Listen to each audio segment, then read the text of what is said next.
ऐसी बेबी तेरा नखरा है, तुझको पटाने में लफड़ा है। अच्छा अरे हाँ ऐसी बेबी तेरा नखरा है, तुझको पटाने में लफड़ा है।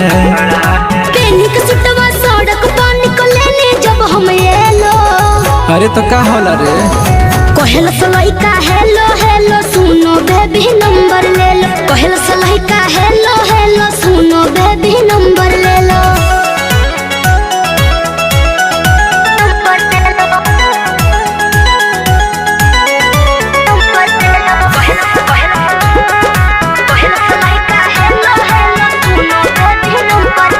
मेरे नाम के टैटू लड़के करवाते हैं गांव शहर के। तेरे तरफ कोई देखे नहीं, तुझ पे अखियां से के नहीं।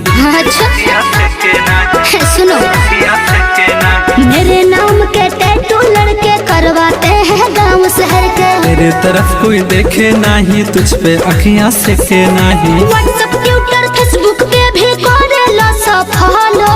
अच्छा ये बात बा।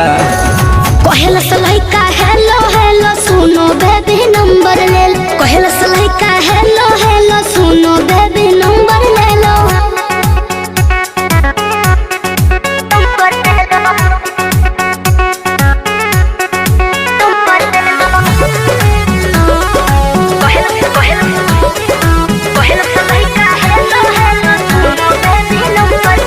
मेरे टाउन के ऑल बैचलर करे जवानी मेरी कैप्चर। जो तेरा भी लाभर होगा संभाया तो गबर होगा। ज्यादा मत बोलो। काहे रे हाँ हाँ मेरे टाउन के ऑल बैचलर करे जवानी मेरी कैप्चर। जो तेरा भी लाभर होगा संभाया तो गबर होगा। के बिहारी राज दीवाना तुम भी मेरा हो लो। का हो कितना का बनाएगो।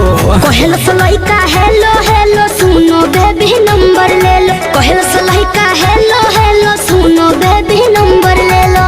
ऐसी बेबी तेरा नखरा है, तुझको पटाने में लफड़ा है। केनिक सुटवा सड़क पर निकले जब हम ये लो।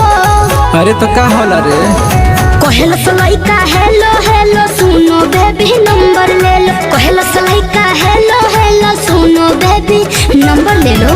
अरे दे दो।